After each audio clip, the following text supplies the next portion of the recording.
Every decision they make can have an effect on our lives. Well, I'm not a crook.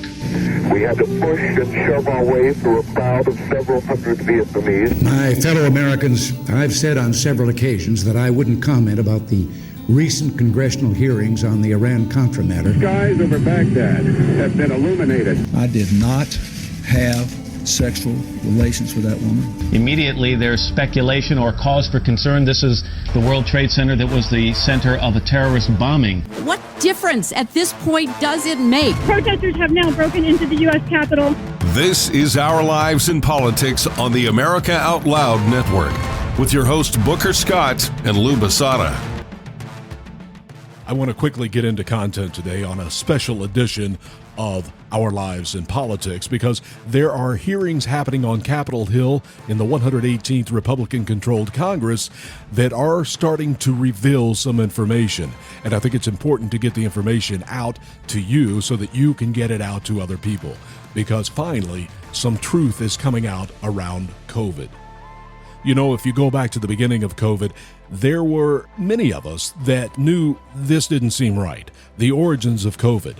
There was a Wuhan bat suit in the wet market, but yet there was a level 4 biolab literally miles from Wuhan. And somehow we were forced to think that it only could have been from natural causes. And these hearings are revealing that they knew more than that from the beginning. We will get into that now, but let's talk about critical thinking. You remember the masks? In March of 2019, Anthony Fauci was all over television saying that masks were really ineffective for this type of virus. And we now see that he has emails backing up that in April of 20. Of course, he went on to mandate masks for everyone. People were wearing masks everywhere, in their cars, at the beach, outside in parks. Admit it, you thought it was nuts, but most of us did it, didn't we? A 2-foot by 2-foot piece of plexiglass could save us from the virus at the checkout at the grocery store. The virus didn't go into Home Depot, Lowe's, or your large chain grocery store. It could only get you in the small mom and pop store on Main Street in America. We found out some of us were essential, and some of us were not essential to society. My favorite one was we had to all walk in the same direction at the grocery store. The 6 feet thing. Don't forget 6 feet. We all had to stand 6 feet apart. And if you didn't, the person in front of you, if they were a sheep, they would turn around and let you know you weren't 6 feet. That wasn't science. The head of the FDA even said that wasn't science. It was just made up. And I'll never forget a motorcycle accident in Orlando, Florida. The poor guy was splattered on the highway. The cause of death? COVID. None of it was science. But if you didn't follow it, you were a COVID denier. And the COVID deniers were also election deniers. Election deniers were the January 6th insurrection deniers. You're also the climate change deniers. If you deny, and if you don't comply with the left or the government, you are a denier and a potential domestic terrorist. That's their playbook. I think to get into the hearings here on Capitol Hill right now, we have to go back to July of 2021. Senator Rand Paul of Kentucky, he's also a doctor, has always been on the heels of Dr. Anthony Fauci. Dr. Fauci, knowing that it is a crime to lie to Congress, do you wish to retract your statement of May 11th where you claimed that the NIH never funded gain-of-function research in Wuhan? Senator Paul, I have never lied before the Congress, and I do not retract that statement. This paper that you are referring to was judged by qualified staff up and down the chain as not being gain of function. So let me finish. You take an animal virus and you increase its transmissibility to humans. Right. You're saying that's not gain of function? Yeah, that is correct. And Senator Paul, you do not know what you are talking about, quite frankly. And I want to say that officially. You do not know what you are talking about. Okay, there we have little Anthony Fauci, Lord Fauci, talking back to Rand Paul. It didn't stop there either. It continued. And if anybody is lying here, Senator, it is you. You can hear the defiance in Anthony Fauci, Dr. Anthony Fauci's voice, his contempt for Senator Rand Paul just questioning him, the science. Now we move on to when Senator Rand Paul in January of 2022 questioned Dr. Fauci's ability and his efforts and his success in shutting down people that had different ideas about COVID. But when the planner is a government official like yourself who rules by mandate, the errors are compounded and become much more harmful. A planner who believes he is the science leads to an arrogance that justifies, in his mind, using government resources to smear and to destroy the reputations of other scientists who disagree with him. In an email exchange with Dr. Collins, you conspire, and I quote here directly from the email, to create a quick and devastating published takedown of 3 prominent epidemiologists from Harvard, Oxford, and Stanford. Apparently there's a lot of fringe epidemiologists at Harvard, Oxford, and Stanford. And you quote in the email that they, or from Dr. Collins, and you agree that they are fringe. And immediately there's this takedown effort. A published takedown, though, doesn't exactly conjure up the image of a dispassionate scientist. Instead of engaging them on the merits, you and Dr. Collins sought to smear them as fringe and take them down. And not in journals, in lay press. This is not only antithetical to the scientific method, it's the epitome of cheap politics, and it's reprehensible, Dr. Fauci. Do you really think it's appropriate to use your $420,000 salary to attack scientists that disagree with you? Of course, now Dr. Anthony Fauci has retired. We no longer pay that salary. We do pay $350,000 a year in retirement for the lies and the cover-up that this man did to this country and the entire world. It got to the point where Dr. Fauci accused Rand Paul of trying to take his life. What happens when he gets out and accuses me of things that are completely untrue is that all of a sudden that kindles the crazies out there, and I have threats upon my life. Crazies. Harassment of my family and my children with obscene phone calls because people are lying about me. A person was arrested who was on their way from Sacramento to Washington, D.C. at a speed stop in Iowa. And the police asked him where he was going, and he was going to Washington, D.C. to kill Dr. Fauci. And they found in his car an AR-15 and multiple magazines of ammunition. So I asked myself, why would Senator want to do this? So go to Rand Paul website, and you see Fire Dr. Fauci with a little box that says, contribute here. You can do $5, $10, $20, only $20? $100. So you are making a catastrophic epidemic for your political gain. I'm pleased to testify today in support of this subcommittee's important work to investigate the origin of COVID-19 that has resulted in the deaths of over 1 million Americans. From 2018 to 2021, I served as the 18th director of the Centers for Disease Control and Prevention during the Trump administration. And that's Dr. Robert Redfield of the CDC. If you remember back at the beginning of coronavirus in the task force, there were 3 main doctors, Dr. Birx, the scarf lady, Dr. Fauci, and Dr. Redfield. As time went along, you notice that Dr. Redfield was kind of pushed out of the picture. There is a reason for that, and it came out in the hearings. We're going to get to that in just a minute. But now, listen to what Dr. Redfield said at the beginning. We all knew this. Critical thinkers knew this. There were 2 hypotheses for where this came from. It was either a bat soup, natural, or it was man-made. As COVID-19 began to spread across the world, there were 2 competing hypotheses about the origin of this virus that needed to be vigorously explored.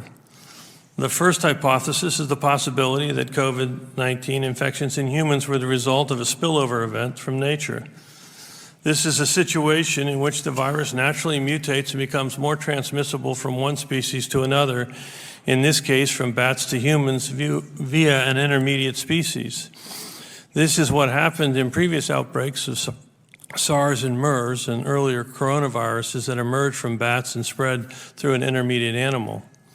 The second hypothesis is the possibility that the virus evolved in a laboratory involved in gain-of-function research.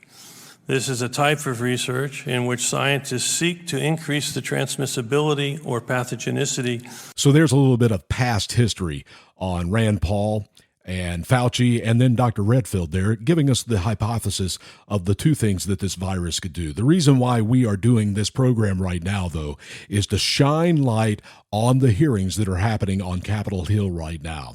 So, Congressman Winstrup asked this question of Dr. Redfield. So, in your expert opinion, was the Wuhan Institute conducting gain-of-function research on coronaviruses? Thank you. Dr. Redfield, has gain-of-function created any life-saving vaccines or therapeutics to your knowledge? Not to my knowledge. Has gain-of-function stopped a pandemic, in your opinion? No, on the contrary, I think it probably caused the greatest pandemic our world has seen. More and more evidence is now coming out, and more intelligence agencies, including the FBI, are now admitting that it did come from the Wuhan lab. It was not bat soup. An interesting line of questioning that came from the hearing is about Dr. Robert Redfield being blocked out by Dr. Fauci. In mid-January of 2020, you expressed concerns to Dr. Fauci, to Jeremy Farrar of UK's Wellcome Trust, and to Dr. Tedros of World Health Organization that, quote, we had to take the lab leak hypothesis with extreme seriousness. And you urged Dr. Fauci to investigate both the lab and the natural hypotheses. Shortly thereafter, on February 1st, Farrar convened a meeting of a group of 11 top scientists across 5 time zones and asked Dr. Fauci to join, and he wrote, quote, my preference is to keep this group really tight. Obviously, ask everyone to treat in total confidence, unquote. Dr. Redfield, you were excluded from this call, but up until then, you had been on you were included in every other conversation. What changed? Why do you think that you were excluded from these conversations? Thank you very much. I think just to emphasize, in early to mid-January, I did have multiple calls with Fauci, Farrar, and Tedros about how important I thought it was that science get engaged in aggressively pursuing both hypotheses. I also expressed, as a clinical virologist, that I felt it was not scientifically plausible that this virus went from a bat to humans and became one of the most infectious viruses that we have for humans. Why do you think you were excluded from those calls? Because it was told to me that they wanted a single narrative and that I obviously had a different point of view. In emails following the conference call, 4 of the 11 scientists told Fauci that they all found the genetic sequence inconsistent with expectations from evolutionary theory, basically what you're saying. However, just 3 days later, these 4 scientists had drafted a paper arguing the exact opposite, and that's now the infamous proximal origin of SARS-CoV-2. That's New York Representative Malliotakis that is questioning Dr. Redfield. The interesting thing here is that this paper, which was initiated by Dr. Fauci, completely changed scientists' minds around the world. Also, these doctors that put the paper together, their minds were changed in just 3 days. They went from being with Dr. Redfield as a possibility to being 100% with Fauci. Yeah, I think it's unfortunate. Again, I've said this before, that this whole approach that was taken on February 1st and subsequently in the month of February, if you really want to be truthful, it's antithetical to science. Thank you. Science has debate, and they squashed any debate. So the question becomes, why? What would be the motivation for scientists in this country, in this world, to change the narrative, to allow only one hypothesis? Why would that happen? What is the motivation? Congressman Jim Jordan comes in with questions for Dr. Redfield. Dr. Redfield, you ran the CDC and you were on the coronavirus task force. Is that right? Correct. That was formed on January 29th. 2020, is that right? Correct. 2 days later, Dr. Fauci gets an email from Dr. Anderson which says what? Virus looks engineered, virus not consistent with evolutionary theory. Is that accurate? That's my understanding. Next day, I know. Did he share that email with you, by the way, Dr. Redfield? No. As a member of the task force, as a head of CDC, did he share that email with you? No. Okay. Next day, February 1st, Dr. Gary sends Dr. Fauci another email. That email says, I don't know how this happens in nature, but it would be easy to do in a lab. Did he share that email with you, Dr. Redfield? No. You didn't see either one of those emails, even though you're head of CDC, even though you're on the coronavirus task force that had been formed just 3 days earlier. No. 3 days later, Dr. Anderson and Dr. Gary, who told us it came from a lab in emails to Dr. Fauci that Dr. Fauci wouldn't let Dr. Redfield see, 3 days later, they changed their position 180 degrees. The question is why? You never think about your belt as being disgusting and filled with germs and bacteria. But what's the first thing you touch after using the restroom before you've washed your hands and you've never cleaned it? Your belt. Whether your belt is nylon or leather, both materials absorb moisture and either can't be washed or washing destroys them. You need the Super Belt. The Super Belt is not leather. It's an amazing webbing coated in a special polymer which makes it completely waterproof and antimicrobial. You can wash it, even clean it with bleach. This belt is nearly indestructible and made in America. Go to thesuperbelt.com to learn more about this incredible belt, which will last you the rest of your life. Thesuperbelt.com. Hello everyone, Lou Bazada here, co-host and producer of this great show, Our Lives in Politics. And on behalf of Booker Scott and myself, I would personally like to take a few moments to thank each and every one of you for listening and supporting our show. I would also like to take the opportunity to invite you to our website, UnifiedOneAmerica.com. Again, that's Unified, O-N-E, America.com. Thank you so much, and please join us there and subscribe. You're listening to a special edition of Our Lives in Politics, a part of the UnifiedOneAmerica.com website. Thank you so much for listening. And I left you on a cliffhanger there a few minutes ago with Jim Jordan asking the question, why? Why would those scientists change their mind to say that this was a natural virus? Jim Jordan points his questions to Mr. Wade. Mr. Wade is the editor for Science and Health of the New York Times. The question is why? Mr. Wade, why would they change their position that fast when the only intervening event is a conference call with Dr. Fauci, the guy who wouldn't let Dr. Redfield see the very emails that they had sent him, Dr. Redfield, head of CDC on the coronavirus task force? Why would they change their position, Dr. Wade, or Mr. Wade? Well, this question does lie at the heart of the issue. What is pertinent, it seems to me, is there's no new scientific evidence that we can see that came available between these dates, the January 31st and Feb 4. Right. There's no new. I think you're. Go ahead. So you have to ask if there were other kinds of influence available. Now, it is true that Dr. Fauci and Dr. Farry in London were very powerful research officials, and between them they controlled... I read your testimony. I saw that. Yeah. So why don't you cut to the chase and tell them what you really think was the reason? I don't know what the reason was. I know what it was.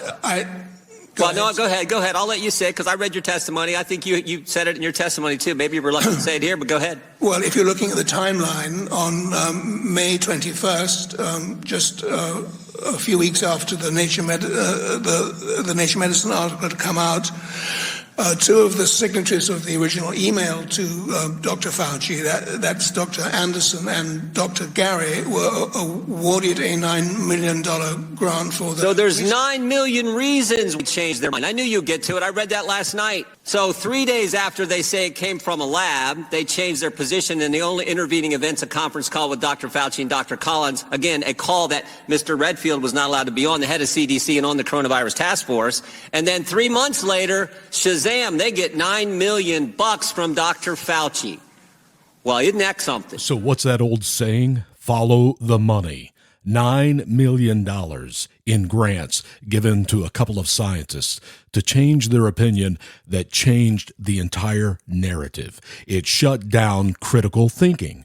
It shut down questions. It shut down the true science. That's what happened. That's what's coming out in the hearings. That's one interesting thing so far. There are others. The other one that has gotten my attention so far is a line of questioning to Dr. Redfield about, again, the origins of the coronavirus, but specifically what was going on in that lab in September of 2019. There were 3 things that popped up that maybe you didn't know about it. It's unclassified now, but I was unaware also, and this came out in the hearing. That I will say, if you go back and look, it's declassified now, and I'm sure you'll all have your classified briefings, but the declassified information now, in September of 2019, three things happened in that lab. One is they deleted the sequences. It was highly irregular. So researchers don't usually like to do that. Second thing they did was they changed the command and control of the lab from the civilian control to the military control. Highly unusual, and I've been involved in dual-use labs when I was in the military. And the third things they did, which I think is really telling, is they let a contractor redo the ventilation system in that laboratory. So I think clearly there was strong evidence that there was a significant event that happened in that laboratory in September. It's now been declassified. You can read it. Are you taking notes on this? Listen to those three things. So very important. And I don't want that to be glossed over because the military, the Chinese military, the PLA, took over control of the Wuhan lab in 2019, September 2019, right before COVID started. And then the air system had been changed. So those are three important points that I was unaware of. But recently I interviewed Dr. Meng Yan. She was the whistleblower from Wuhan that came out from Hong Kong in March of 2020. And she said that the virus was man-made. It was engineered, and she was shut down. She has tried to get the truth out. If you Google her, you'll find that she has been debunked. But now, let's listen to what she told me this week. I remember that when I review all the evidence I have, I confirm that this is a weaponized virus come out from the CCP and the military controlled lab. And also it was designed to harm people. And if I don't let this out, don't let people know that, they will keep covering up. They will give a nature origin theory. They want me to be part of the theory to support the nature origin wet market story. And they also they don't want people to know the outbreak in Wuhan is out of control. And soon after, if not stop it, it will become worse and even a huge disaster all over the world. Are you 100% sure that COVID was released by the Chinese government? And have you seen evidence to back 100%. That up? And I want to ask a question. I have seen evidence, and I have evidence, and I'm the virologist working in such high-level lab using coronavirus after the outbreak. I can tell you, no matter based on evidence or based on my experience, there is no way SARS-CoV-2 can come out without people's attention and then spread and cause such big outbreak and even pandemic. The narrative that Dr. Fauci and the others in the science community were pushing was impossible. You can hear Dr. Yan there. But what was the purpose? Why did they want to create that narrative? However, if they can manage to keep silence and even tell WHO to help them telling President Trump, telling American people that, oh, nothing happened, just no human-to-human transmission, don't worry, then they can manage to secretly spread the virus all over the world. They take advantage of this unexpected outbreak. Even there people die, it's okay. They don't mind. I didn't know I was excluded. I didn't know there was a February 1st conference call until the Freedom of Information came out with the emails, and I was quite upset as the CDC director that I was excluded from those discussions. Why would they do this? Because I had a different point of view, and I was told they made a decision that they would keep this confidential until they came up with a single narrative, which I will argue is antithetical to science. Hopefully you are starting to see what they actually did to us and the why. The Chinese government, they are our enemy.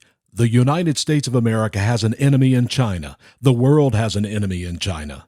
We're starting to see that. The truth is starting to come out. Senator Ron Johnson in a hearing this week.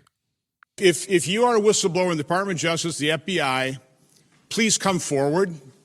If you want to restore integrity and credibility to your agencies, come forward and tell Congress so the American people understand the truth. I would also make that appeal to people working in our federal health agencies. Our response to COVID has been a miserable failure, largely because our health agency has not been transparent. I've written 43 oversight letters to the agencies where I've gotten responses. They're non-responsive responses. Generally, I don't even get answers. And that's Senator Ron Johnson. We also have other senators, which, by the way, I love Senator John Kennedy from Louisiana. But let's hear what he has to say about Lord Fauci.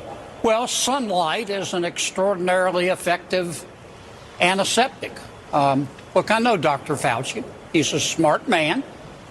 He has a silver tongue. He enjoys doing media interviews. But his behavior and lack of candor during the epidemic has undermined almost immeasurably the institution of science and public health. And no one knows who to believe anymore. And I think it's incumbent on Dr. Fauci and his colleagues who participated with him to go in front of the American people and tell them the truth and tell them why they said what they said in light of the evidence that they had that they did not share with the American people. And that's not a political statement. That's a fact. People need to believe in science. People need to believe in public health. And when you've been through what we've been through, I just think Dr. Fauci and his team have hurt both. Is that going to be enough for you, Fauci, and all of his comrades coming clean at this point? After 1 million Americans have died from COVID, $6 trillion in additional debt, coming clean? Is that all we want? Is that all we'll accept? That's not enough for me. Think about it. Think about our enemy in China. Think about a president that is compromised by China. And think about how China just this week is talking about a war with America. These are difficult times for our country. I hope you've seen some truth in this half hour. And thank you always for listening to Our Lives in Politics. My name is Booker Scott. You've been listening to Our Lives in Politics with your host Booker Scott and Lou Basada.